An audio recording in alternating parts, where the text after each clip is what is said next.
Can nuclear and small modular reactors be the answer to the current lack of energy supply in the United States and beyond? We're here in Los Angeles visiting Valor Atomics to spend time with founder and CEO Isaiah Taylor, touring the facility, hearing the latest on SMRs. The new administration's been dropping new information on nuclear, reopening power plants, and doing a ton of crazy stuff right now. Obviously huge tailwinds from the new administration, but we also have like limited grid capacity for energy. And so I'm super excited to hear the latest from Isaiah. What are they building? Who are they serving? How does obviously like all the AI noise come into play as it relates to data centers and powering those? So let's go inside. We're here at Valor Atomics. The mission of Valor Atomics is to make the world's energy using mass-produced nuclear reactors. We believe that nuclear fission is the cheapest way to make energy. In order to make really good reactors, though, we have to go back in time. The earliest reactors were graphite reactors. So this is Chicago Pile 1. It's the first nuclear reactor ever made, first reactor to go critical. It was very, very simple. It was essentially a stack of graphite bricks. Not too dissimilar from this one. Well, this is a hexagon instead of a brick. But it's a very similar concept. Graphite is a very, very stable, useful nuclear moderator, extremely tolerant to high temperature. Eventually, in sort of the history of nuclear development, we went to water reactors. Water reactors are a very attractive idea. They're very power dense, so they can be quite small and make a lot of energy, but they have some downsides. They're a little bit more complicated. They're a little bit less safe. Valor Atomics is making graphite reactors. We think that this is sort of the simplest, safest reactor. I think of it as like the Toyota Camry of nuclear reactors. So what would make one unsafe on the other end of the spectrum? It's hard because in nuclear, when we're talking about safety, it's important to realize even what I would say is, not the safest reactor is still safer than every other form of power generation. The light water reactors that we have to do a lot of different safety checks on and are difficult to operate are still way safer than coal, way safer than gas, way safer than even solar, surprisingly enough. When you do rooftop solar installations, people fall off the roof, right? And it turns out that the power you get versus those injury rates are higher than the existing nuclear reactor fleet. So nuclear is already an incredibly, incredibly safe thing. But I think we can do even better. And being even safer helps us a lot when we want to do thousands of reactors. When you're saying safe, is a lot of this government down? Like when you're in DC and you're working with regulators, or did they have it right? It's just the rest of us, maybe it's a marketing problem at the consumer level. I think it's a little bit generational, actually. I think people my age are very, very in favor of nuclear power. They recognize that it's safe. And I think part of that is sort of the democratization of media, right? There's like a lot of media that you can consume about how nuclear reactors work and how safe they are and these sorts of things. Previously, I think that information was a lot more centralized and you were really just looking to either Hollywood or mainstream media sources to figure out if nuclear is good or bad, and the consensus was that it was bad. So that's shifted a ton, and I'm very excited about that. And we want to be part of that as well. We want to show people how these work and how they're built, and allow them to to understand these things. Our reactors are what are called intrinsically and inherently safe. If you were to sort of assume everything goes wrong, right? Assume that your control rods get stuck, assume that your operator falls asleep, the reactor shuts itself down and is safe by default. That's a really unique thing, and it's super important. All right, why don't we go look at a nuclear reactor? Love it. So what we're looking at here is Ward 0. Ward 0 is our first nuclear reactor. Ward Scott worked on the Manhattan Project. I've named the first reactor after him. What we're looking at here is what's called a high-temperature gas-cooled reactor. It uses TRISO fuel. TRISO fuel are very tiny kernels of uranium coated in layers of ceramics, and the ceramic layers provide containment. So they basically contain the fuel in an accident scenario. Very, very safe form of fuel, allows us to reach very high temperatures. You can kind of see a little bit of the core stacked right here. One-to-one cross-section printout here of what the core looks like, and we just stacked up a couple of these blocks so you can kind of see it visually. There are 7 of these layers, so imagine this is the base layer, it's stacked up 7. Inside of that vessel right there is where that core will live, but normally all of that graphite is loaded inside of that core, the head of the vessel is put on top, and we have helium pressure, cooled by pressurized helium and moderated by these graphite blocks. You guys started the company. Has it been 3 years yet? It has not been 3 years yet, no, just over 2. Well, how long did it take to get this up and running? Because it was pretty quick, right? Yes, we built this in record time. From hiring the first engineer to this system standing here holding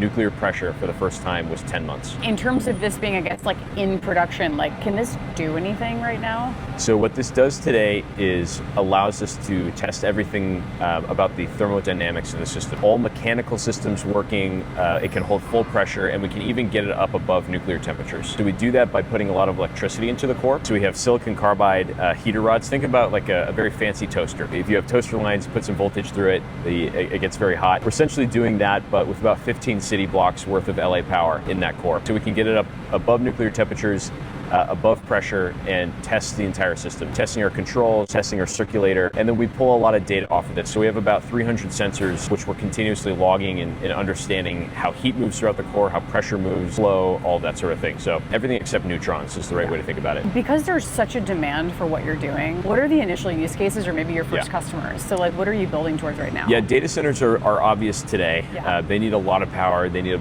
power very, very quickly. So I think that will probably be our initial customer out the gate. We believe in something we call a gigasite. It's somewhere where you have a couple of reactors to start out with, serving a customer like a data center, and then you keep building more, and then a lot more. Eventually we'll see hundreds or thousands of reactors all on one site. The reason for that is that nuclear sites themselves are a little bit complicated, right? You've got some fuel storage, you have some waste storage, lots of operations, security burden.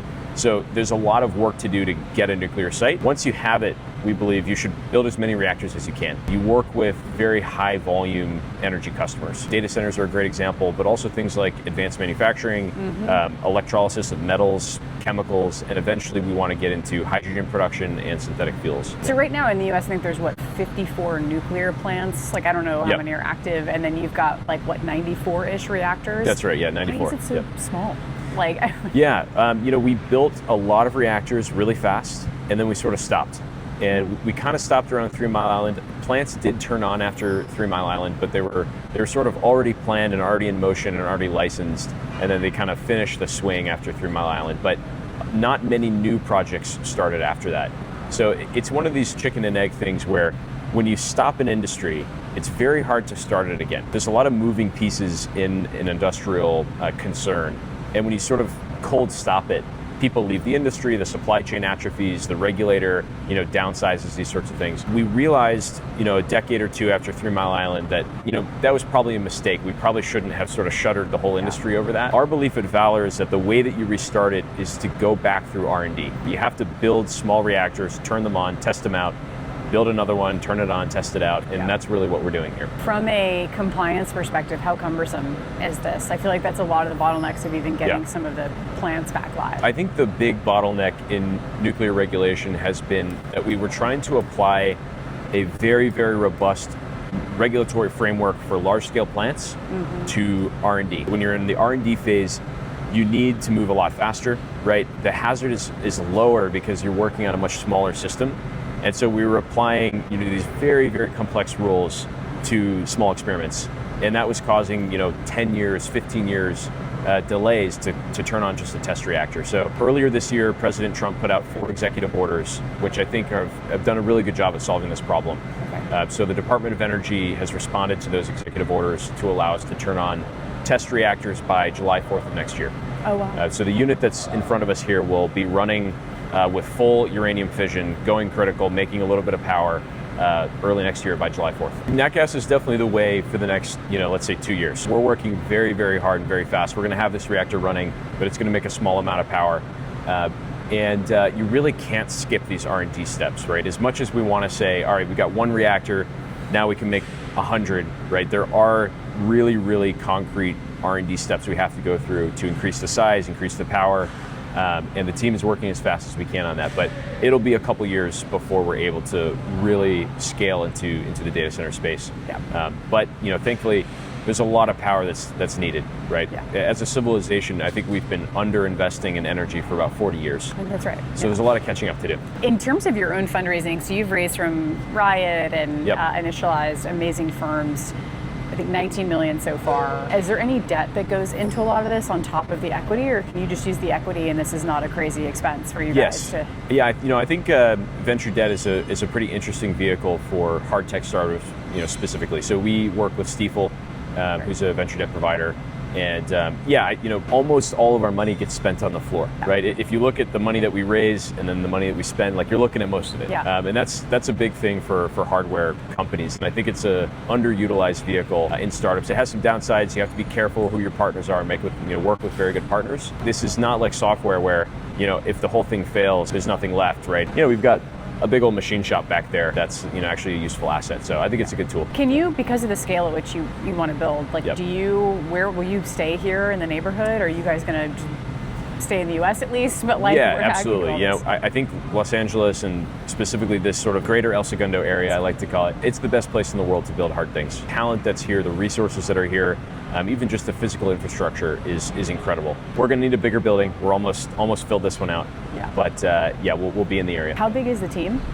We are about 45 people today. That's fantastic. Yeah, we're mostly US based. We have a project in the Philippines, so we're turning on a reactor next year in the Philippines. Key US ally, extremely critical region. We have an office in South Africa as well, where we're developing our nuclear fuel, but almost everyone here is here in Los Angeles. We also have our test site out in the Utah desert, so that's where we're going to turn this thing on with full uranium fission. Is a beautiful patch of the desert out in Emery County, Utah. I'm going to ask for an invite whenever that time comes. Absolutely. That'll be really, really your cool. Official invite extended. In terms of fundraising, so deep tech is obviously like all the rage. But when you started this even 2 years ago, was that the case? And did you find that your average VC, understood the opportunity? No, I don't think they did understand the opportunity. But people are learning fast. You had to see a couple companies sort of break that unicorn threshold for a lot of people to poke their heads up and say, oh, this is interesting, what's going on? I think we're all grateful to Palmer Luckey at Anduril for sort of breaking into this category. Obviously, we're all kind of living in the shadow of Elon here in Hawthorne. So there have been a few companies who sort of like broke through that and proved that this is possible, and proved that not just possible, but like an amazingly fast growing way to develop deep moats and extremely hard acts to follow, right? If we turn on this reactor next year, it's a very, very hard act to follow. We did put a lot of capital on the ground to get here. We built an extraordinary team, and it's hard to follow that. To build just what we're looking at? We built this with about a team of about 25 engineers. It took us, like I said, about 10 months. The company was founded before that. It took me about 9 months to go raise initial capital, and then we built the team. About 10 months, and we spent about $12 million. Actually, a surprisingly light amount of money to get to sort of the hardware that's here. That was extraordinary. That was really the best nuclear engineers in the world, working night and day and weekends, and sleeping on the floor to make that happen. It was an incredible time. Is the supply chain a hard part of this? Does that, do you end up being delayed because of that, or is that a non-issue? Yeah, absolutely. I mean, I think that is essentially the challenge of hardware in the United States, of hard tech in the United States, is the supply chain. We designed this reactor to be as sort of bulletproof in the supply chain as it possibly can be. And we made some really good decisions along those lines. So we've been able to go fast. You're the energy side of powering AI, ideally. Do you need to use any of it yourselves? Is there any software component or AI component that's powering any of the hardware? Not much. It would be awesome if we had an AI that could just design reactor components. We use some LLM tools to try to make our information flow go faster, but hard tech is actually one of these areas that I would say is very well insulated against the sort of strange new world of AI. What's going to be durable, what's not. It's going to be a while until robots can do what we just did here. It's going to be a long time. We're going to help AI succeed, but it's still very much the smartest people in the world working very hard to accomplish what we're doing here. Yeah. In terms of just other players in the world, I think it's really just like Russia and China, right? Like, where do you think we can kind of win this race? You guys leading it, or how far behind are we? We're very far behind, but I think we can win. I mean, I think this is similar to where we were in the early 2000s with space. So Russia was, for a couple of years, Russia was our only way to get to the International Space Station. Right, and they actually had a pretty high flight rate. I think they were launching 4 or 5 rockets a year. That was a scary moment, right? And I think that's kind of where we are in nuclear, where we're totally dependent on a rival, right, to do something very important. Now, SpaceX kind of came in and just changed the entire game, right? They just changed the whole picture to where they now put 90% of global mass into orbit, right? And that's pretty exciting. So I think we can do it. We're not going to do it by just kind of doing what we were, right? SpaceX didn't come in and say, well, we're going to, build the SLS to we're just going to build a lot of them. They completely, fundamentally changed how rockets are built. And that's what we're trying to do here. Two last things. One is hiring. Any Yeah. key roles right now that you're hiring for that people should know about? We need the best engineers in the world. We need electrical engineers, mechanical engineers, nuclear physicists. If you are extraordinarily talented at making metal into the right shape and at the right quality, then you should come and join us. Love it. And then last question, if you'll speak on it. In terms of fundraising, I'm assuming you're getting close and needing to raise again. So Yes. is that going to be a big push coming up here soon? Stay tuned. Perfect. Love it.